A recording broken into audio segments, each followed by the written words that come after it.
É.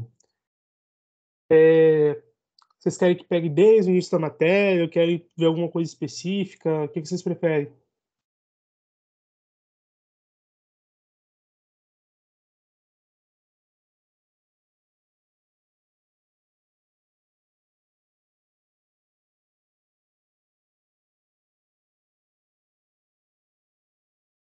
Tem gente.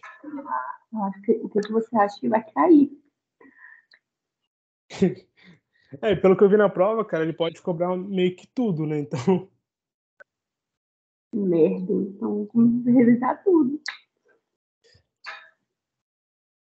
você acha que pode começar as cefalosporinas?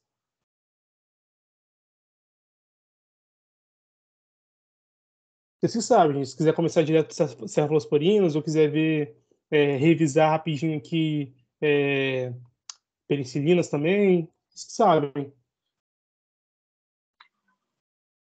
Ah, decide aí, não. Vamos ver logo tudo, né? Acho mais fácil. Vai que cai alguma. Vambora. A gente vai apontando algumas coisas mais importantes. Então, né? Então, só pra gente revisar aqui questão de. Me dá uma travadinha aí. Questão do peptidoglicano, né? Então, a bactéria produz peptidoglicano, né? E ele tem que ser transportado para fora da membrana, e quem faz isso é o bactoprenol, né? Então, ele vai ser transportado para o lado de fora e ele vai ser usado para construir a parede bacteriana. Ele vai ser basicamente os tijolinhos para construir uma muralha para a bactéria se proteger de pressões osmóticas, por exemplo, né? Que vão levar à morte dela caso ele não esteja ali. Então, a transpeptidase é a enzima responsável por pegar esse peptidoglicano e meio que tijolar ele, né? Como se fosse o pedreiro da obra, vai pegar, vai tijolar o peptidoglicano e fazer a parede celular acontecer ali. E tudo isso acontece, né, por meio dessas pontos cruzados que a gente tem ali, né, entre além do peptidoglicano, outras moléculas também que acabam estando presentes nessa composição, mas sobretudo o peptidoglicano. E a gente tem uma questão muito, muito importante, né, de se atentar, é que a gente tem bactérias gram-positivas e bactérias gram-negativas. E o que isso interfere, né? No caso, as bactérias gram-positivas, a gente tem uma parede muito grande de peptidoglicano e só essa parede de peptidoglicano que vai compor a parede celular. Já nas gram-negativas, além da parede de peptidoglicano, que é menor nesse caso, a gente também tem uma outra parede aqui, né? Uma membrana, na verdade, uma membrana celular externa. Então, os fármacos, quando chegarem aqui, é muito mais fácil um fármaco atravessar aqui, né? Essa parede aqui, é só ele ser lipofílico, enquanto aqui ele vai precisar ter outros mecanismos para conseguir atravessar essa parede aqui. Vai ser um pouco mais difícil de conseguir. Já esqueci, não precisa. E como que ocorre nesse processo? Né? A gente está falando de uma inibição enzimática, então o antimicrobiano beta-lactâmico ele vai colar ali na transpeptidase, né? Vai interagir. Só que aí, no caso, a gente tem átomos aqui. E o que acontece? A gente vai ter um anel beta-lactâmico nessa região e aqui a gente vai ter um fragmento peptídico. E esse fragmento peptídico vai gerar um ataque nucleofílico, né, nessa região aqui. E, consequentemente, o carbono, para se estabilizar, ele joga fora aqui esse átomo X aqui e ele se liga covalentemente à transpeptidase. É uma ligação irreversível, gente. Então, o anel beta-lactâmico, né, ele tem esse nome justamente porque ele tem aí dois carbonos aqui, né, no caso o carbono beta, por isso que beta-lactâmico. E ele geralmente vai se apresentar na molécula justamente dessa forma. A gente vai ter uma região aqui, né, nitrogenada, e a gente vai ter um radicalar. Deixa eu botar aqui. Então, a gente sempre vai ter radicalares, onde vão acontecer as substituições, as mudanças, o que vai marcar a diferença nos beta-lactâmicos sempre vão ser os radicalares. Há uma grande tensão, né? Por esse anel ser quadrado, né? Há uma grande tensão e uma maior tendência a uma reatividade, ele ser lisado, né? Ser quebrado por hidrólise. E ele é muito sensível, por exemplo, ao pH. Se eu tenho ele no pH neutro ali, mas um pouco levemente alcalino, ele se comporta bem, ele se mantém estável. Porém, se eu levo ele a pH muito alto, ou um pH muito baixo, como no estômago, por exemplo, ele tende a se hidrolisar, se quebrar. Então, isso é um problema. O primeiro problema que a gente tem aí, falando de antimicrobianos. Então, é muito difícil a gente ter uma absorção oral, tendo em vista que se ele se quebrar, ele perde o efeito biológico dele. Então, como que eu vou tomar um medicamento por via oral e se eu não tenho ali como ele se manter estável, sabe? Então, essa é a primeira indagação que a gente tem aí para essa questão. Então, ele sempre vai estar ligado, pelo menos na maioria das vezes, né, com exceção dos monobactâmicos, em alguns casos, né? Ele vai sempre estar ligado a um anel, diretamente a um anel. E outra coisa também importante, né, que com certeza estão cansados de saber disso já, é a questão da beta-lactamase, né? A beta-lactamase, ela tem a capacidade de abrir esse anel. É uma coisa também irreversível. Então, ela vai se ligar a esse anel e vai abrir e impossibilitar o efeito biológico que a gente quer. Então, a gente já vai entrando já na parte realmente de relação estrutura-atividade, das penicilinas nesse caso. Tudo que eu falar para penicilina, na questão de resoluções, né? A gente tem vários problemas, a gente já viu vários problemas, já viu mais ainda outros. Tudo que a gente fala para penicilinas serve para qualquer beta-lactâmico, qualquer. Não sei se alguém está fazendo trabalho aí em cima de beta-lactâmicos, o trabalho que vocês vão fazer do Michael com o Anderson, né? Mas qualquer resolução de modelagem molecular que vocês precisam fazer se aplica a qualquer beta-lactâmico, gente. É a mesma teoria. Então, as penicilinas elas vão ser mais ativas e gram-positivas. Por quê? Porque elas têm uma cadeia muito longa, uma cadeia mais lipofílica, né? Porém, quando a gente adiciona grupos polares, a gente tem uma maior viabilidade em grãos negativas. Por que isso? Né, eu tenho receptor, com certeza o Michael já falou isso com vocês, conhecendo ele. A gente tem receptores de aquaporina na membrana externa das bactérias negativas. No momento que a gente adiciona grupos polares, a gente consegue permitir que o fármaco consiga passar por essas aquaporinas e chegar na região ali onde na parede de peptidoglicano e realmente agir ali, contra a transpeptidase, se ligando covalentemente a ela. E vamos lá. A gente tem esse radical aqui, a gente pode adicionar 3 coisas para solucionar os nossos problemas, né? A gente pode adicionar grupos volumosos, grupos retiradores de elétrons, ou adicionar grupos anfipáticos. Tudo vai depender do que a gente quer fazer, né? Se eu adiciono um grupo volumoso, significa que eu estou aumentando a resistência da bactéria a beta-lactamases. Por que isso acontece? Por conta de um bloqueio estérico, né? Eu tô, por exemplo, pensando em usar um tênis. Vamos pensar um tênis aí. Eu calço 44, 45, meu pé é grande. Se eu pegar um tênis 42, ele não vai entrar no meu pé nem por reza. 41, 40 não entra no meu pé. Por quê? Porque o meu pé é muito grande, né? Porém, quando eu era, sei lá, tinha uns 14, 13 anos, provavelmente entraria, porque eu calçava essa numeração. Então, meu pé cresceu. Consequentemente, o tênis que eu usava antigamente não serve para mim hoje. É a mesma ideia para a molécula aqui. Eu tinha uma molécula que era pequena e ela cabia dentro da beta-lactamase. A beta-lactamase ali, o sítio dela conseguia se ligar a esse fármaco e inativar ele. Porém, como eu cresço a molécula de forma inteligente, adicionando grupos volumosos, eu meio que impeço, né, essa molécula, esse fármaco de adentrar na beta-lactamase. Então, cria um bloqueio estérico, né? Justamente esse termo aí, né? Já quando eu adiciono grupos retiradores de elétron, eu estou evitando que essa molécula sofra a ação da acidez, né? Então, eu viabilizo o uso oral. O Maico sempre cobra isso nas provas, gente. Ele gosta muito de aplicar química farmacêutica à prática clínica, né? Então, se ele perguntar qual fármaco é utilizado, pode ser utilizado por via oral, ele sempre pergunta isso, pelo menos nas provas que eu vi. Só você pensar, tem retiradores de elétron, tem átomos que são eletronegativos, oxigênio, nitrogênio, cloro, bromo, tem esses átomos, significa que ali eu tenho um retirador de elétrons e esse grupamento pode propiciar esse fármaco ser tomado por via oral. Então, é bem tranquilo também.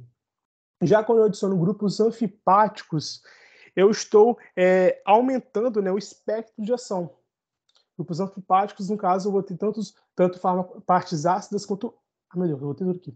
Tanto ácidas quanto básicas, e, consequentemente, eu consigo ter um maior espectro de ação, né? Ação contra gram-negativas, contra gram-positivas, justamente porque eu favoreço a passagem tanto por aquaporinas e continuo também favorecendo a passagem pela parede de peptidoglicano.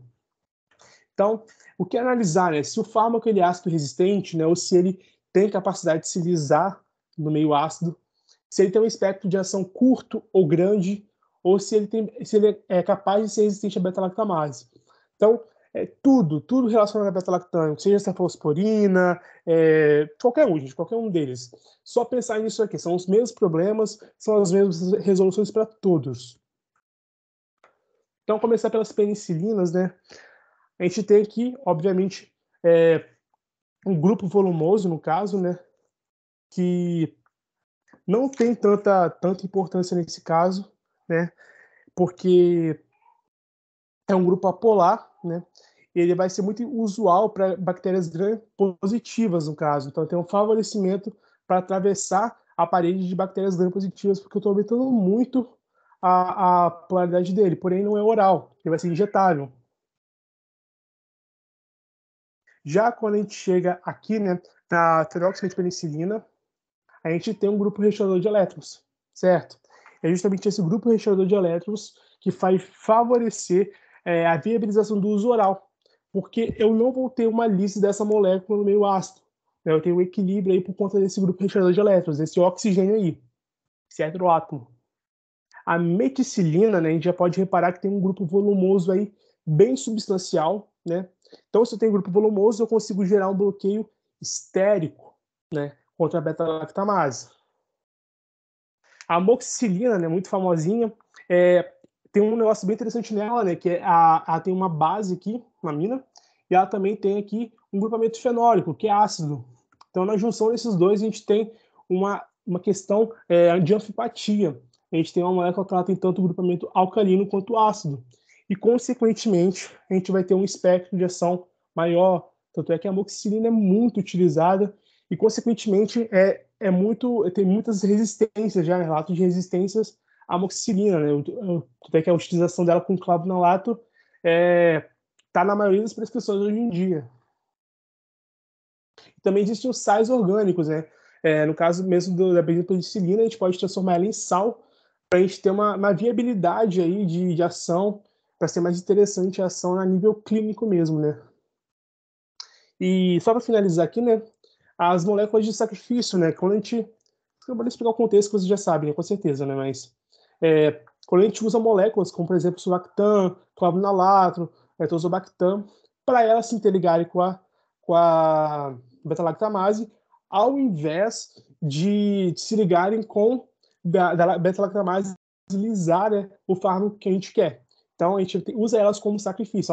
Elas têm propriedades que são antimicrobianas, porém, elas não vão ser utilizadas com esse intuito. Elas vão ser utilizadas com o intuito de proteger uma molécula que a gente tem um maior interesse terapêutico nela. Enfim, isso que a gente vai ver agora. Alguma dúvida, gente, quanto a penicilinas, algum problema? Já pode partir direto para os outros beta-lactâmicos.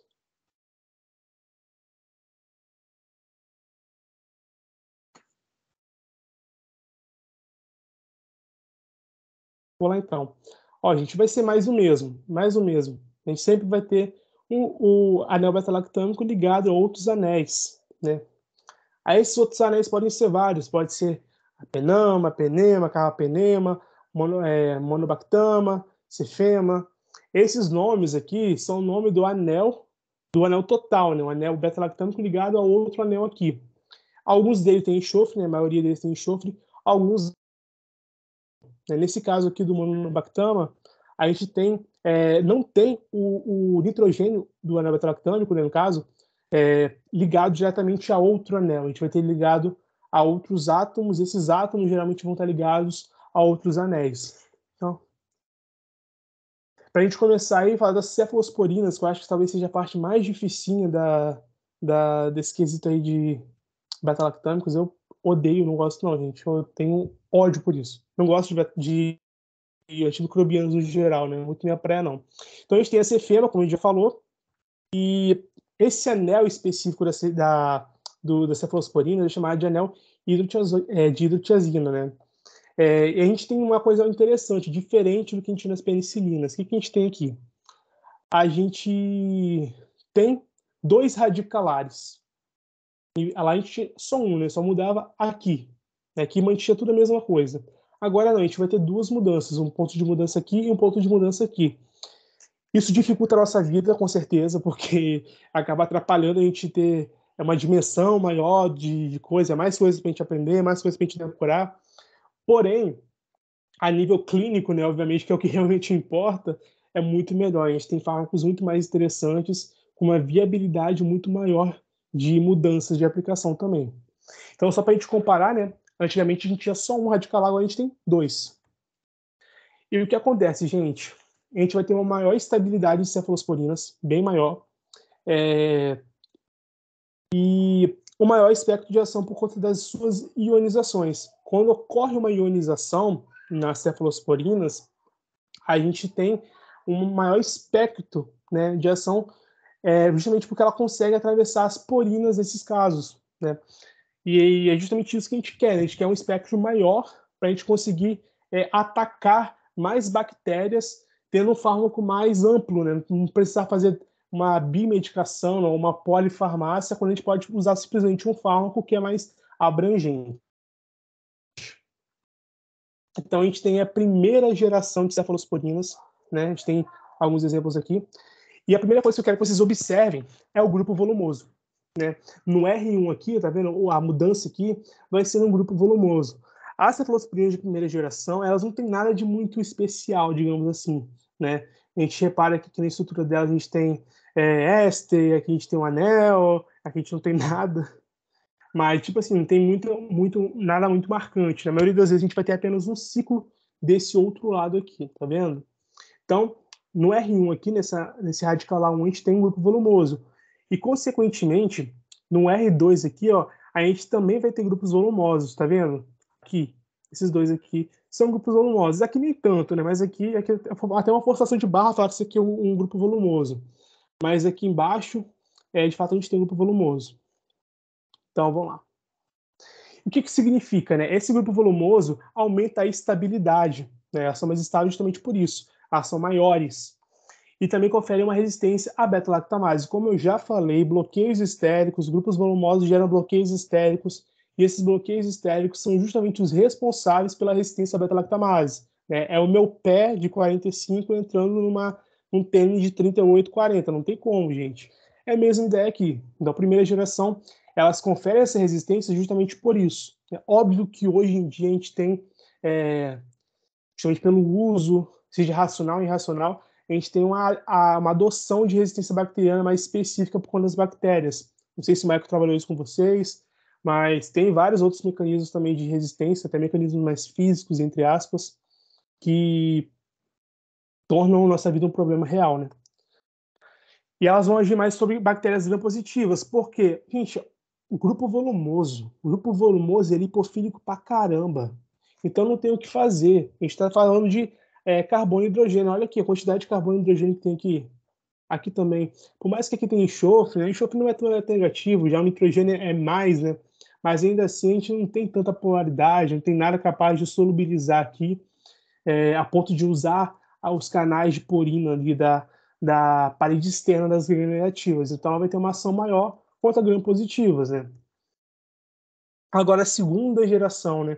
Peguei as mesmas moléculas do Michael, porque provavelmente é o que ele vai passar para vocês. A gente tem resistência à beta-lactamase de novo, porque o grupo volumoso, olha esses grupos volumosos aqui, ó. Esse aqui é um grupo específico, né, de metilação, que a gente vê com uma marca registrada da segunda geração, e outras gerações também acabaram pegando isso. Mas, sem dúvidas nenhuma, essa parte aqui de esterificação, no caso, né, esse éster aqui, veio para ficar, é o que marca a segunda geração de fato. E esses grupos volumosos que a gente tem, deixa eu botar aqui, esses grupos volumosos são realmente quem marcam essa parte de resistência à beta-lactamase. Já essas partes verdes aqui, ficou bem claro, eu acho. Travando um pouquinho, né? Essas partes verdes aqui, elas são o que permitem o maior espectro de ação. Por que o maior espectro de ação? As meu Deus, esqueci o nome agora, cefalosporinas, e segunda geração, elas possuem um maior espectro justamente porque elas possuem grupamentos ácidos. Olha os ácidos aqui, ó. Aqui tem ácido, aqui tem ácido, aqui tem ácido, e grupamentos básicos, ó. Aqui, nitrogênio aqui também, ó, aqui. Então eu consigo ter uma maior amfipicidade, né? Uma quantidade de moléculas ácidas, uma porção, né, de grupamentos ácidos e alcalinos. Então, consequentemente, eu vou ter um espectro maior, uma ação tanto contra bactérias gram-positivas quanto gram-negativas. Então, é a mesma coisa que a gente viu lá atrás agora, e é mais o mesmo até o final, gente. Surgem algumas novidades, mas nada demais. Terceira geração, a gente percebe que esse grupamento aqui, nessa ramificação aqui mais específica de resistência, ela meio que permanece, né? A gente tem algumas mudanças nela, tal, mas em geral ela permanece, né? A gente tem uma imina, essa função imina aqui, né? Ligada a outras coisas, né? Geralmente. E, de novo, grupos volumosos, né? O de verde aqui é tudo grupo volumoso que vai gerar resistência à beta-lactamase, né? É mais o mesmo, né, gente? E, meu Deus, passei aqui direto. A gente tem um anel aminotiazol, né, que vai aumentar também a permeação nas membranas das gram-negativas, né? Isso sim já é um marco, né? A gente tem um pouquinho menos de mais do mesmo e passa a ter um pouquinho mais de inovação, né? Mas ainda é uma inovação a nível Me Too, né? De reações Me Too, nada de muito transformador. Então a gente tem aqui a adição desse anel, que ele vai ser a marca registrada da terceira geração. Viu só esse anel isolado aqui e tal, a gente pode dizer que a gente tem uma terceira geração, né? Essa molécula aqui, né, ceftazidima, né, ela tem uma discussão sobre ela, eu acredito que o Marco falou, tá até um citado no slide, sobre ela ser de outra classificação por conta desse anel nitrogenado aqui, né? No caso da quarta geração. Quando a gente vê meu Deus, passei direto.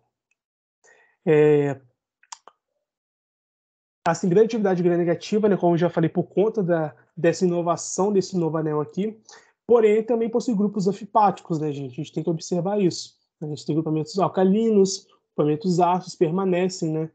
Então, essa anfipicidade também possibilita um melhor espectro de ação. Mas há uma preferência por bactérias gram-negativas, podemos chamar assim, né? Justamente por conta desse novo anel. Então, há um favorecimento gram-negativo aqui no caso, né? Já a quarta geração, né, a gente vê que tem esse anel nitrogenado igual tinha naquela molécula que se discute se de fato ela é de terceira ou de quarta geração. Mas olha só, a gente tem a permanência do aminotiazol, ele permanece, então veio para ficar, gente. O que é bom a gente mantém e muda o que está ruim. E entra um anel nitrogenado, tá vendo? Entra um anel nitrogenado carregado positivamente, tá vendo? Está carregado positivamente. E vai ser muito importante também, justamente para identificação. A gente olha e identifica facilmente, mas também tem algumas outras funções aqui. A começar pelos grupos volumosos de novo, né? Isso aqui é balela já, né? Você olha para isso aqui e já sabe que é grupo volumoso. Resistência à beta-lactamase, reduz a interação com beta-lactamase nesse caso, né? Tem vários grupos volumosos. Grupos anfipáticos, né? Ação contra bactérias gram-negativas. Então, a gente tem um favorecimento por bactérias gram-negativas por dois motivos. Primeiramente, pelos grupos anfipáticos que auxiliam nesse processo, né? Mas, sobretudo, por conta desse anel aqui que veio e ficou, né? Então, ele realmente é quem está ditando muito dessa permeação em aquaporinas. Tem muita afinidade com transeptidase, a quarta geração, muita afinidade. Então, consequentemente, a gente consegue ter uma ação muito efetiva, né? Tem uma ação muito boa. E um bloqueio estérico que evita interações com a beta-lactamase. Então, a gente tem um conflito aí, né? A gente tem mecanismos moleculares que possibilitam resistência à beta-lactamase e muita afinidade com a transpeptidase. Então, isso é algo muito benéfico na quarta geração. A partir daqui, a gente começa a ter resultados muito interessantes. Já a quinta geração, a gente vê uma mudança aí também um pouco significativa, mas nada extraordinário. Me Too na veia aqui, né? Porque, nossa, pai do céu. De novo, resistência à beta-lactamase. Por quê? Por dois motivos, né? O grupo específico aqui de iminas, né? Da imina, no caso, que se permanece aqui. né, não muda, e também por conta de um bloqueio estérico, nossa, eu escrevi errado pra caramba aqui, estérico, que mantém aqui os grupos volumosos. Então não tem nada de mais de novo, é mais do mesmo, gente. O que muda um pouquinho é que a gente tem os Zwinterum, né? Os Zwinterum geralmente são muito perceptíveis em proteínas, né, em questão de ionização de proteínas. Quando a gente está fazendo reações orgânicas, né? Acho que vocês não estudaram isso, realmente eu vi isso em Orgânica 2, mas existem chamados mecanismos de reações orgânicas, quando a gente vê cada detalhe de uma reação orgânica, né? Um negócio bem legal, para quem gosta, né? No meio dessas reações orgânicas, a gente sempre tem a formação de isóinteros, né, que são justamente quando uma espécie orgânica, no momento que uma molécula tem carga, ela deixa de ser uma molécula e passa a ser uma espécie orgânica. Então, no momento que essa espécie orgânica possui um grupamento positivo aqui e um negativo aqui. Então, tem positivo e negativo na mesma molécula, a gente tem o isóintero, né? Então, eles vão ser uma marca registrada dessa molécula de quinta geração, né? Na real, é meio que a gente só tem essas duas moléculas. A gente tem muita inovação aqui, né? Por enquanto, né? Acredito que daqui a uns anos a gente talvez esteja estudando mais da quinta geração, sexta geração, provavelmente aí também, daqui a alguns bons anos, né? Mas por enquanto é isso aí. Cavapenemas, né? A gente tem essa penema aqui, né? Que é a junção do anel beta-lactâmico com esse camaradinho aqui. Eles podem ser usados como molécula de Ei, sacrifício. deixa eu te perguntar, mano.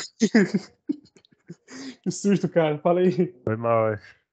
A quarta geração, ela tem baixa afinidade por beta-lactamase, mas Aham. ela continua resistente ou não? Eu só li no slide dele que tem baixa afinidade, mas Sim. continua? Então, tem a questão de baixa afinidade justamente nessa questão de resistência, né? Então, tem uma menor tendência a se ligar com a beta-lactamase. Como eu já falei, né, a gente viu uma evolução muito grande das bactérias em relação a mecanismos de resistência. Então, meio que é isso mesmo, né? Não vou dizer nenhuma, né? Mas isso depende do organismo, de qual tipo de bactéria, mas de forma geral elas são menos sensíveis à beta-lactamase, né? Elas são mais resistentes no sentido também de terem mais interação com a transpeptidase, né? Acho que é mais ou menos essa ideia, sabe? Sacou? Show, show. Beleza. Entendi. Valeu. Depende muito do organismo que a gente está falando, da bactéria, um monte de coisa, né? Muitas interferências. Então, as carrapenemas João, pobres, deixa eu te perguntar, aproveitar que você foi interrompido aí. fala aí.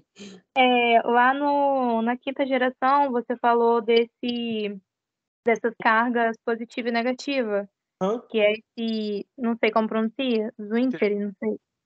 Os Isso significa que ela é anfipática? Tem grupos anfipáticos nessa? Então, quando a gente analisa aqui, o que é antipatia, né? Acidez e a alcalinidade. A acidez, na maioria das vezes, ela vai vir de moléculas que têm hidroxilas, sobretudo moléculas fenólicas e ácidos carboxílicos, né? A grande maioria das vezes. Enóis, em alguns casos também. Só que aqui, se você reparar, a gente não tem nenhuma hidroxila, nenhuma. Tá vendo? Ah, tá. Aham. A gente tem mais nitrogênio. Essa molécula seria uma molécula mais alcalina. A gente vai ver daqui a pouco, lá para frente, outra classe medicamentosa, que o nitrogênio pode funcionar como ácido, mas em casos muito específicos. Nesse caso que não se aplica, mas aqui no caso a gente tem uma molécula mais alcalina, de fato. Isso, Uhum. entendeu? Então é só você Entendi. ver o nitrogênio. Viu o nitrogênio na molécula, alcalinidade. Viu o OH, acidez. Viu os dois, antipatia. Os dois de uma forma próxima também. Não vai um nitrogênio numa ponta e oxigênio na outra. Não vai fazer tanta diferença, né? Tem que ter uma proximidade ali dentro de um Ah, ponto. tá, entendi. Beleza? É isso. Aqui, a carpinteira pode ser usada como método de sacrifício, vão ser muito utilizadas, né? A gente viu alguns exemplos lá. E elas são oriundas de um protótipo natural, né? Caso esse aqui. A trienacin... Eu sou péssimo com o nome, né? Tienamicina, misericórdia. Porém, ela tem uma fraca estabilidade química e metabólica, ela tem uma baixa absorção do trato gastrointestinal, justamente por conta da configuração dela, né? Não é uma configuração tão passiva de absorção, se a gente analisar aqui, né? Então, a partir dela foram criados, né, análogos, né? Que são grupamentos específicos e resistentes a beta-lactamases. Por que resistente a beta-lactamase? Porque, de novo, gente, grupos volumosos, né? Não precisa nem ficar citando isso, né? E tem um espectro de ação alto, de novo, por conta de da anfipatia que a gente agora vê de fato, né? Tá vendo aqui, ó, a acidez, né, por conta do OH aqui, sobretudo esse aqui nem é tão ácido, esse aqui é fracamente ácido, mas esse ácido carboxílico aqui embaixo, ele confere bastante acidez dentro do ponto de vista orgânica, né? Porque nenhuma molécula orgânica vai ser muito ácida, né? E a gente tem aqui grupamentos que tem tanto de imina quanto de aminas que vão ter características mais alcalinas. Então isso acaba aumentando nessa questão do espectro e tal. E a resistência entra justamente por conta dos grupos volumosos. A gente tem grupos volumosos imensos aqui, ó. Aqui também. Então, mesmas ideias de bloqueio estérico, gente. O pé grande no sapato pequeno. Monobactâmicos, para a gente terminar, finalmente, essa parte de beta-lactâmicos aí. Então, eles podem ser usados também como moléculas de sacrifício, e neles a gente sempre vai ter essa configuração aqui, né? O nitrogênio ligado não a um ciclo, né? A gente viu o nitrogênio não ligado a um ciclo, é um monobactâmico. Então, tem que pensar, gente. Então, isso aqui. Meu Deus, bugou. Então, aqui de novo a gente tem essa questão da atividade gram-negativos, né? E essa atividade gram-negativa vem muito por conta de muitas moléculas, muitos átomos que possuem eletronegatividade, que vão conferir polaridade à molécula. Então, a gente tem muitos pontos polares, muitos pontos que vão gerar hidrossolubilidade. Consequentemente, há um favorecimento em atravessar as aquapolinas, sobretudo de bactérias aeróbicas, né? E, consequentemente, tem um efeito sobre elas, né? Meu Deus, tá doidão o computador. Consequentemente, tem um efeito contra... Meu Deus, tem uma pergunta aqui. Exuíteros que são cargas positivas e negativas são responsáveis por compartilhar esses elétrons positivos e negativos? Na verdade, não, né? No caso ali, a gente tem uma fração estável, né? Quando a gente joga isso no corpo humano, aí a gente tem uma questão de... como posso explicar isso? As moléculas, elas não são estáticas, elas são dinâmicas. Quando você toma uma molécula, um fármaco, né, ele chega no seu estômago, se é um fármaco alcalino, né, por exemplo, a gente viu vários fármacos que são alcalinos agora, e ele chega no seu estômago, que é absolutamente ácido, ele vai sofrer ionização, através de uma reação de neutralização. A mesma ideia de a gente misturar o ácido com base, né, vai neutralizar. Então, a gente vai ter uma porção iônica do fármaco e uma porção molecular. E a gente sempre quer absorver a porção molecular, não a iônica, porque ela é mais ativa. Existe toda uma parte de química farmacêutica que vem antes de relação estrutura-atividade, né? Uma parte gigantesca, que eu acho muito mais interessante que isso aqui. Mas o Michael acaba não trabalhando isso com vocês, ele vai direto para a relação estrutura-atividade, e querendo ou não, é a cereja do bolo de química farmacêutica, é a parte mais importante. Mas existe uma parte muito anterior aí, a gente trabalha questões físicas, cálculos, ionização e tal, que quando você chega aqui e vê essas coisas, se torna muito mais fácil de você pegar e perceber, sabe? Mas é basicamente isso mesmo, essa questão de ionização. Esses Winters aí não vão interferir em muita coisa, né? Eles têm capacidade de fazer outros tipos de interação, né? Íon dipolo, esse Paranauê aí, né? Vai mudar em questões de interação, tipos de interação que eles estão realizando. Muitos fármacos têm Winters, né? Acabou. Alguma dúvida, gente, sobre beta-lactâmico, sobre mais alguma coisa aqui? Ou tá tudo certo? Então é tudo mesmo. Esse monobactamas é a mesma coisa, né? Mecanismo de ação, tudo. A Tudo. diferença é que ele não é ligado a ciclos, né? Esse anel. Gente, ó, dá para ver aqui. Até que a gente tem o ciclo, ó. A gente tem o ciclo aqui, mas ele está ligado a um carbono e esse carbono está ligado a um anel, né? Um fenol no caso. Então, tipo assim, não é o anel beta-lactâmico ligado a um outro anel, é ele ligado a um carbono e o carbono que está ligado a um anel. Então, viu isso aí é o monobactâmico, né? Não é tão famoso, não tão famosa essa classe, né? Geralmente a gente trabalha mais com cefalosporinas e as penicilinas mesmo, né? Que são mais famosinhas. Vamos pro próximo então, gente. Vou botar aqui. Agora, os polipeptídicos, né? Os antibacterianos polipeptídicos. Isso aqui é bem rapidinho, bem tranquilo.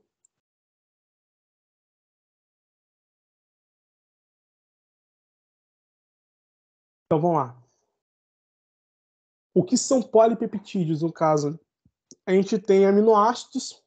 E esses aminoácidos eles se agrupam em peptídeos, que se agrupam em porções maiores de proteínas. Polipeptídeos, no caso, são processos intermediários aqui, né, entre os peptídeos e proteínas. Proteínas são polipeptídeos, né, mas não necessariamente polipeptídeos serão proteínas. Né, tem essa questão aí. A gente tem peptídeos, várias junções de aminoácidos, no caso. Então a gente começa aí com a bacitracina, né? Ela é o uso tópico, né? Eu acho que a gente olha para essa molécula e já vê o tamanho dela, já assusta. Pode ser, eu vi que no slide dele ele botou um ciclo aqui, né? Essa molécula dentro de um ciclo mesmo, um ciclo redondo. Pode ser que ele cobre naquele ciclo, pode ser que ele tenha a audácia de botar assim. Por isso que eu usei essa aqui.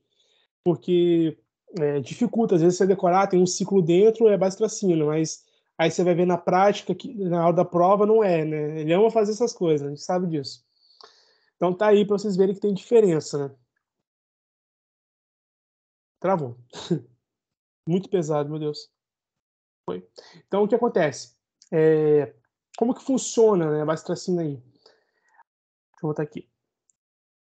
A gente tem a parede bacteriana, né? A parede bacteriana é muito próxima, a parede bacteriana não, né? A membrana bacteriana é muito próxima da nossa membrana celular. E assim como a nossa membrana é fosfolipídica, a da bactéria também é fosfolipídica. Então, no interior da bactéria, no interior da célula bacteriana, a gente vai ter a formação de fosfolipídios, e esses fosfolipídios precisam ser transportados até a parte de fora ali, né? Até a parede, meu Deus, a membrana bacteriana.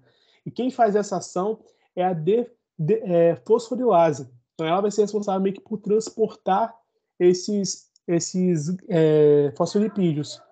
Porém, quando eu uso a bacitracina, né, eu vou ter o bloqueio dessa enzima. Então ela vai ser bloqueada. Consequentemente, eu vou ter um problema na estruturação da parede bacteriana. E quando isso acontece, a bactéria simplesmente morre, né? Porque ela começa a perder, né?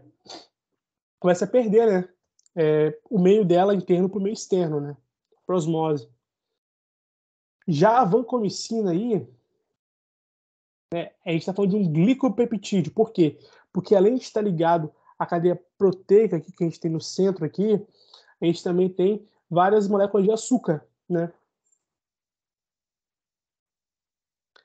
A gente vai ter a inibição da biossíntese da parede celular, né? Que vai inibir a transglicosidação, né? O que acontece de fato, né? Você até mesmo a imagem que ele pegou. A gente tem essa cadeia de sacarídeo e ela tem uma parte aqui que é fosforilada, né? Que a gente tem fósforos. E essa parte vai se ligar a essa proteína que está na membrana, esse canal, e vai se soltar, né?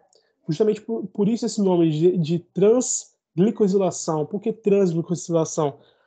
Toda vez que a gente vê esse nome de trans, na maioria das vezes, em reações, como transesterificação, né? O que é transesterificação? A gente tem um éster e está fazendo uma reação para gerar um novo éster, porém eu tinha éster e continuo tendo éster, por isso transesterificação. É diferente de uma esterificação, quando eu não tenho éster e gera um éster. Mesma coisa aqui. Se eu tivesse uma reação de glicosilação, eu não tenho glicídios, não tenho açúcares, e vou formar açúcares, glicosilação. Agora eu tenho um açúcar já, porém eu vou perder esse açúcar. Então, quando eu perco esse açúcar, eu tenho uma transglicosilação. Então, toda essa parte aqui, ó, é abandonada, né? A parte de fósforos aqui encaixa aqui, né? E toda essa parte aqui é abandonada. Enfim, né, fica solto aqui. Consequentemente, né, a vancomicina ela possui a habilidade de se ligar a essa estrutura que está de açúcares soltos e geralmente e que vão ser, né, o bloco construtor da parede bacteriana, né? Então ela se liga através de ligação de hidrogênio diretamente a essa parte e impede que haja, né, o transporte para a construção de parede bacteriana. E também pode acontecer a ligação entre unidades de vancomicina formando os dímeros, né? Então a gente tem uma vancomicina se ligando a outra vancomicina, a parte, na verdade, não a vancomicina em si, né, perdão.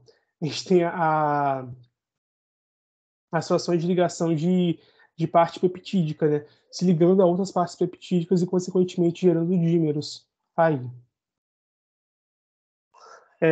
A partir disso, né, a partir da vancomicina também, da resistência à vancomicina, que é algo muito comentado, um fármaco muito utilizado em hospitais, sobretudo, mas por conta da resistência à vancomicina, se criou vários análogos de vancomicina, né, que também possuem a mesma estrutura gigantesca, assim, né, por se tratar de glicopeptídeo. Enfim, gente, é mais isso mesmo. A questão de relação à estrutura e atividade dela é muito difícil de se comentar, porque é uma molécula gigantesca, então tem muitos pontos de interação, muitos favorecimentos de interação, só que o que de fato interessa na vancomicina, nesse ponto de vista aqui, são as ligações de hidrogênio que ela consegue realizar com esses blocos de construção da parede bacteriana. Então, o que de fato a gente tem que saber é isso aqui, né? O resto é literalmente resto. Se ele for cobrar alguma coisa, provavelmente vai ser em cima disso aqui. Eu acho que ele falou sobre que ela encobre o construtor, alguma coisa assim. Acho que foi o que ele mais focou nisso. Não falou muita coisa, não. É a mesma questão de inibição enzimática, né? Por exemplo, a gente tem um canal enzimático, igual a gente tinha lá em AINES, né? O ácido araquidônico seria COX. Só que se eu tiver um anti-inflamatório ligado a COX, não tem como o ácido araquidônico se ligar. Então é a mesma ideia aqui, né, de inibição. Né? Eu ligo para não deixar o outro ligar. A teoria do egoísta, né? Então o próximo aqui são as sulfonamidas, né? Faltam só mais 3, gente. Mais 2 slides, mais 3 aqui. São bem rapidinho. Então, o que acontece? Meu Deus, olha lá, tocando. Sulfonamidas. A gente tem uma molécula chamada de PABA, né? A gente não, as bactérias, na verdade. A gente também tem, mas as bactérias têm. Que é o ácido paramino benzoico. E a partir do PABA se criou um análogo dele, né? Que é a sulfonalimida, né? Que é uma sulfonamida. Ela tem origem sintética, ela não foi criada diretamente do PABA. Se sintetizou ela através de outros mecanismos, outras moléculas, enfim. Pouco importa. E o PABA ele é fundamental na ação da construção, né, na síntese do material genético das bactérias. Então, no caso, é a mesma ideia lá de AINES, né? Eu tenho um ácido araquidônico, eu tenho a estrutura do ácido araquidônico, e eu vou mimetizar a estrutura do ácido araquidônico para poder ter uma molécula anti-inflamatória. Aqui é o mesmo esquema, gente, inibição de novo. Eu tenho o PABA, vou botar aqui que é mais fácil de ver, que é muito parecido com isso aqui, muito parecido. Então, consequentemente, essa sulfonamida, ela consegue se ligar nos devidos lugares lá, no lugar do PABA. Ela faz a vez do PABA nessas interações, ela mimetiza a estrutura molecular do PABA. Então, vamos ver realmente agora como que ela funciona, né? A gente tem um grupo aqui alcalino, né? E é uma alcalinidade fraca, na verdade. A gente tem um ciclo aqui, né? É uma coisa difícil de se trabalhar, mas questão de acidez e basicidade. Mas a basicidade é fraca justamente por conta desse ciclo, né? Ele oferta um efeito indutivo, né? Ele meio que puxa os elétrons desse nitrogênio para cá, empurra, na verdade, os elétrons para cá, e aumenta muito a densidade eletrônica aqui, né? O que reduz a questão de potência, né? Então reduz a alcalinidade. Já que nós temos o grupamento ácido, tá vendo? É um nitrogênio. É um dos raros casos que a gente vai ver que nitrogênios são ácidos. Mas aqui a gente tem um grupamento ácido, tá? Por uma série de motivos que eu não vou tentar explicar, porque eu mal entendo isso. A química orgânica é uma doideira, né? Eles falam uma coisa, daqui a pouco é outra, enfim. Todas as sulfas serão análogas dessa. Então a gente tem essa base, né, que é a sulfanilamida. E a partir dessa aqui a gente tem tantas e tantas outras que vão ser análogas estruturais. O que acontece? A gente tem esse nitrogênio que é ácido, né? E quando ele sofre protonação, né, vai deixar a molécula mais lipofílica. Então, toda vez que esse nitrogênio estiver protonado, ele vai ser mais lipofílico, né? Que desgrama é essa, né? A protonação nada mais é do que a adição de carga. A gente vai ter esse nitrogênio, ele vai perder um hidrogênio aqui no caso, né? E vai ganhar aqui uma carga justamente porque ele está com um próton a mais. E o que acontece? Ele pode ter tanto ação em bactérias gram-positivas quanto em grãs negativas. Tudo vai depender do quê? Do estado de protonação desse bendito aqui. Se ele tiver protonado, ele vai ficar mais lipofílico, né? Mais apolar. Consequentemente, ele vai ter uma ação maior em bactérias gram-negativas. A gente já viu isso inúmeras vezes, né? Lipofilicidade, gram-positiva. Já a hidrofilicidade, a gente está falando de atravessar as aquaporinas, consequentemente, a gente vai ter uma ação em bactérias gram-negativas, nesse caso. E como a gente tem uma questão de anfipatia, né? Por mais que tenha grupamento ácido alcalino aqui, quando a gente tiver mais pontos de anfipatia, a gente vai ter um maior espectro de ação, né?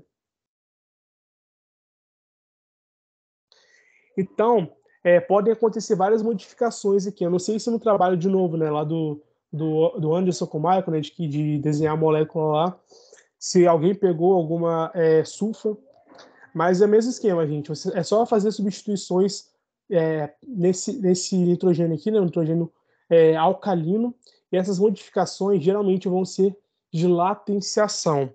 O que são modificações de latenciação ou reações de latenciação? São reações usadas para construir profármacos. Então, toda vez que eu falo de profármacos, de pensar, vou fazer um profármaco, eu estou falando de reações de latenciação. Então, modificações latenciativas. E já aqui na parte ácida, eu vou adicionar grupos volumosos, né, mas não muito grandes, grupos volumosos pequenos ou médios ali, justamente para eu não ter uma interferência na resposta biológica da molécula.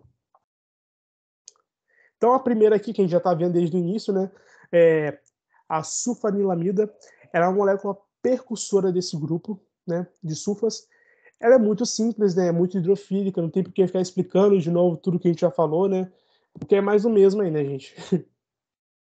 Já essa segunda aqui agora, sulfapiridina, né, sulfapiridina, ela tem esse anel, né, nitrogenado, vai estar presente muitas sulfas nesse anel nitrogenado, muitas sulfas, e, querendo ou não, ele confere aí uma questão de grupo volumoso, né?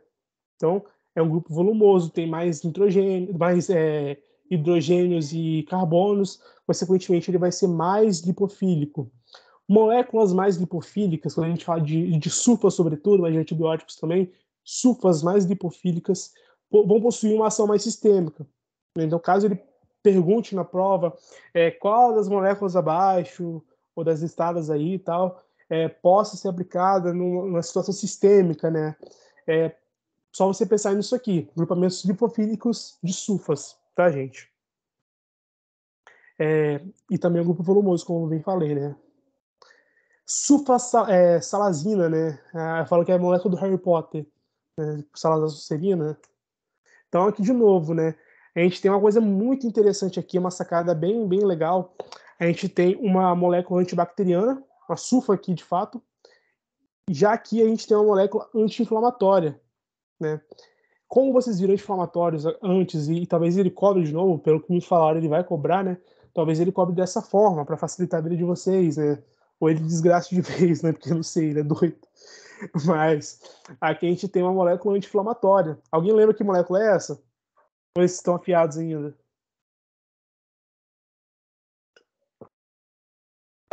Alguém lembra aí, gente, que molécula é essa aí?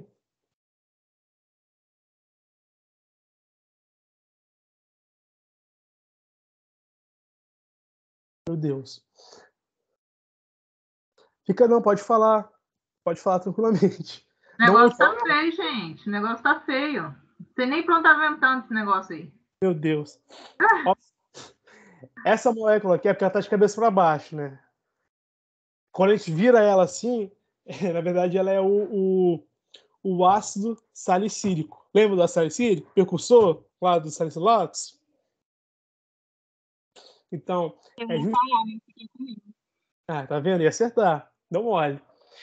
Então, a gente tem duas moléculas aqui. A gente tem tanto a molécula antimicrobiana quanto a anti-inflamatória. Um detalhe do ácido salicílico que com certeza vocês devem lembrar é que ele tem duas coisas nele muito preocupantes, né? Dois problemas. O primeiro é que ele inibe COX-1, lembram? E COX-1, quando a gente inibe COX-1, a gente inibe eucosanoides gastroprotetores, né? Substâncias responsáveis por proteger, citoproteção estomacal, proteger nosso estômago de úlceras, por exemplo. Nosso estômago é ácido, e essas moléculas elas evitam que o nosso estômago seja perfurado por essa acidez, essas estruturas, né? Então, o que acontece? Ela inibe COX-1 e aumenta, né, a suscetibilidade do estômago ficar mais sensível à acidez do próprio suco gástrico, né? Além disso, ela tem dois pontos ácidos, né? Eu já falei com vocês hoje também, né? A gente tem uma hidroxila fenólica e uma hidroxila de ácido carboxílico. Então, a gente tem dois pontos de ionização, né? Esse hidrogênio vai sair da molécula e vai para o estômago, no caso, para o suco gástrico. Então, eu vou ter H+, H+ do suco gástrico. H+ vai aumentar ainda mais, no caso, vai abaixar, né? Reduzir ainda mais a acidez, deixando bem ácido. E, consequentemente, eu vou ter uma região ali muito ácida e um fraquejo de proteção, né, do estômago. Então, a probabilidade de gerar uma úlcera é muito grande. Concordam comigo? E faria algum sentido eu tacar essa molécula aqui? Não faria nenhum sentido, gente. Porque, com certeza, eu ia usar... Ninguém usa essa molécula na real, a gente usa na estética e tal, mas ninguém usa essa molécula como comprimido, porque é perfurar o estômago de alguém em algum momento. Mas aqui faz todo sentido e é um uso muito inteligente, talvez o Michael cobre isso, não sei. Por quê? Porque a gente tem uma latenciação de novo. O que é latenciação? São técnicas usadas para formar profármacos, construir profármacos. Então, a gente tem a latenciação pelo grupo azo aqui, esse grupo de iminas aqui. Tá vendo? Iminas, né, nitrogênios ligados por duplas ligações. E o que acontece, gente? No momento que a gente toma esse medicamento, ele passa pelo nosso estômago. Pode sofrer uma ionização? Pode, né? Mas ele meio que passa intacto, né, entre aspas, e chega no nosso intestino. Quando ele chega no nosso intestino, ele vai sofrer ação de azorredutases. O que são azorredutases? São enzimas que vão degradar essa junção aqui, que é justamente essa latenciação. Então, elas vão agir sobre a estrutura de latenciação e hidrolisar essa molécula, gente. Então, quando há essa hidrólise, esse nitrogênio se solta daqui, se rompem aqui essa dupla ligação, e você, consequentemente, vai ter, de um lado, um medicamento que vai ser anti-inflamatório e, do outro lado, um medicamento que vai ser antimicrobiano. Então, a ação dele vai ser preferencialmente de fato local, e vai ser ali no estômago mesmo. Aqui, ó. Ação intestinal dupla vai ser anti-inflamatória e antibacteriana.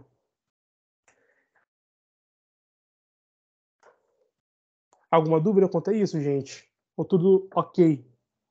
Ok não tá, né? A gente sabe que não tá. Mas tá, dá pra ir?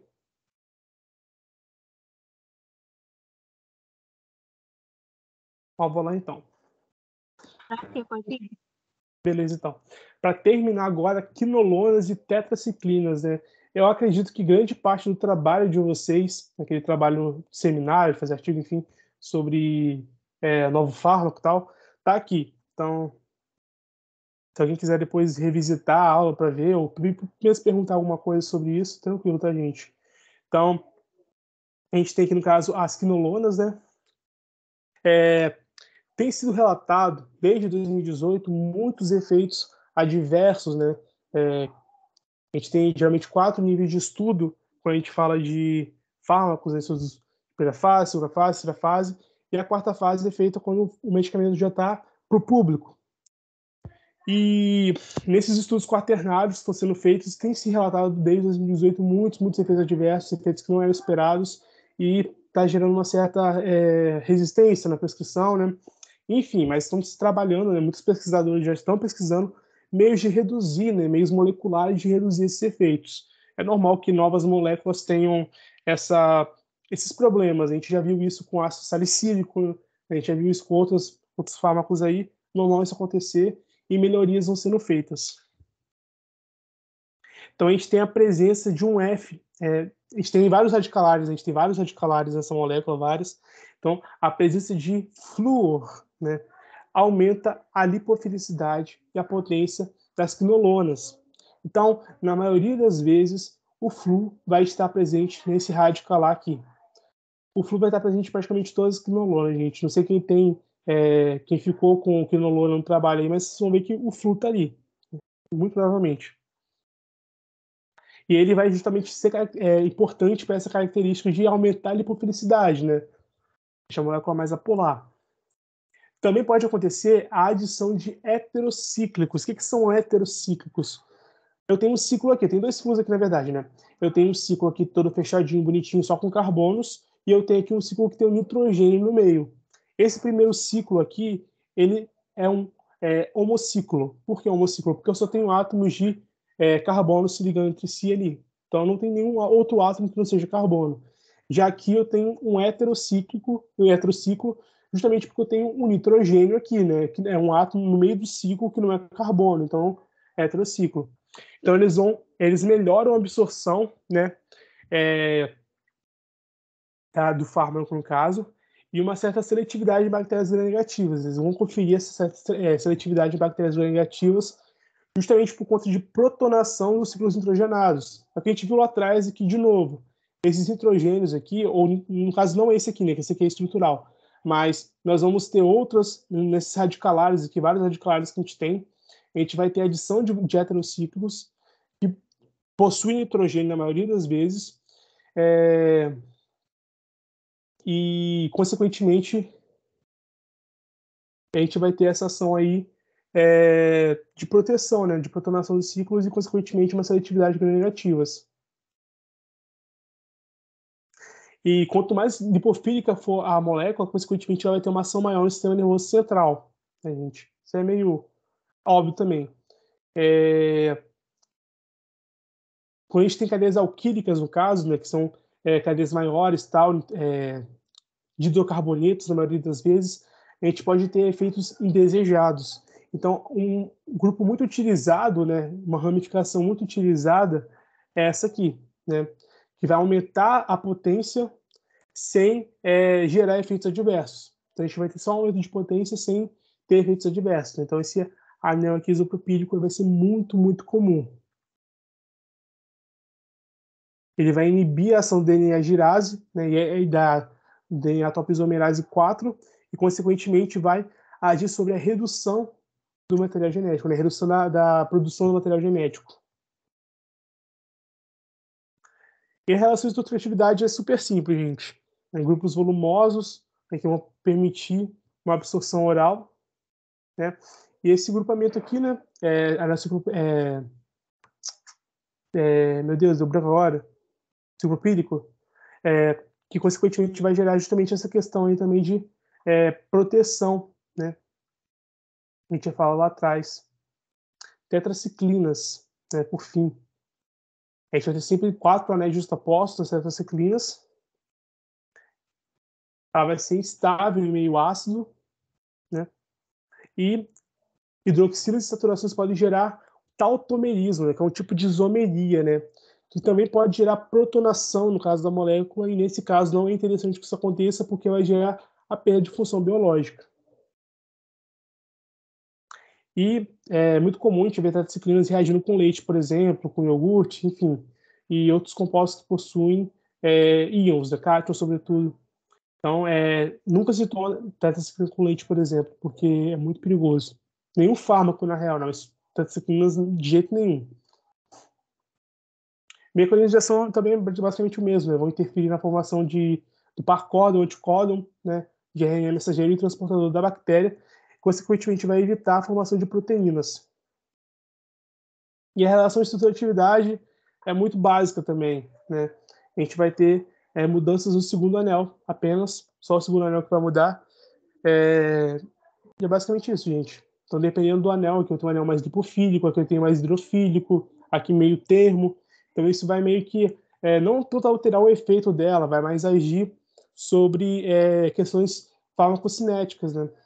E tetraciclinas, né, abaixo das tetraciclinas estão sendo usadas para muitos fármacos hoje em dia, né, para pesquisar muitos outros fármacos, como, por exemplo, fármaco de Alzheimer, Parkinson, enfim, muitas coisas do sistema nervoso central, justamente por conta da estrutura molecular dela. E, enfim, ela está sendo meio que usada como uma base para várias outras coisas. E é basicamente isso, gente. Tem alguma dúvida? Agora que eu vi o chat aqui. Ele só trabalhou até lipopeptídeos com vocês? Só até aqui no caso, né? Aqui. Eu acredito que ele de fato cobre realmente isso, né? Não vai sair muito do que a gente falou aqui, né? Eu vi as provas que ele deu anteriormente, tipo, nada fora daqui. As questões de qual fármaco é mais não sei o que para bactérias negativas ou mais gram-positivas. E é só analisar o que a gente já falou. Grande parte da prova tá aqui, gente. Tá nessa questão aqui das problemáticas que a gente trabalhou em cima de beta-lactâmicos, né? Isso aqui, né? Do que analisar, né? Se é ácido resistente, espectro de ação e se é beta-lactamase resistente. Então, são esses 3 pontos aí que a gente tem que analisar só. Não tem muito o que fugir daqui, gente, porque é basicamente isso mesmo. Alguém tem alguma dúvida? Alguma indagação? Tudo Eu não certo? lembro dele ter falado da sulfa. A sulfa, ela pertence a algum grupo e eu tô perdida? Ou é um grupo individual mesmo? Então, as sulfas pertencem ao grupo das sulfas, né? Das sulfonamidas, na verdade, né? Sulfonamidas. Então, eu não lembro dele ter falado, não. Acho que ele não entrou em sulfa. Se eu Aí não ele me... falou. Ah, Pode falar, pode falar. Ele parou em glicopeptídeos. ele falou desses aminoglicosídeos, macrolídeos, aí glicosaminas. Entendi. Isso é tudo grupo diferente, né? Esses são outros grupos, no caso. São todos diferentes. Se eu não me engano, ele passou esses outros grupos aqui só no trabalho de vocês mesmo. Você tem que desenvolver a molécula lá. E Ah, alguns tá. mostraram moléculas de quinolonas, né? Então eu acredito que ele tenha feito isso, não tem jogado só para o trabalho mesmo. Ele deu um artigo pra gente que fala desses daqui. Aí ele falou pra ler que ia cair na prova. Uhum. De qual? Desses que eu falei agora, de aminoglicosídeos, macrolídeos, Uhum. Então, glicosaminas. Ele deu um artigo que fala desses. beleza. Então vocês viram, gente, que não tem. É uma matéria difícil, não tem o que fazer, né? Muita coisa para se aprender. Você precisa de base de um bilhão de matérias, né? E, enfim, gente, mas alguém tem alguma dúvida aí? Algum questionamento? Ou tá tudo certo?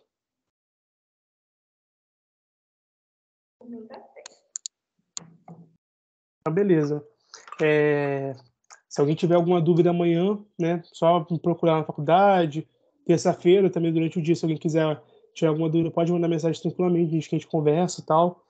E é isso, gente. Então, já que quem tem dúvida, eu vou encerrar aqui a chamada, beleza?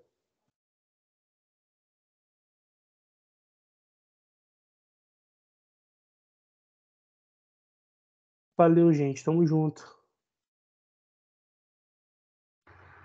Valeu, João. Valeu. Eu vou salvar a gravação aqui e mando lá no grupo, tá, gente? Ok.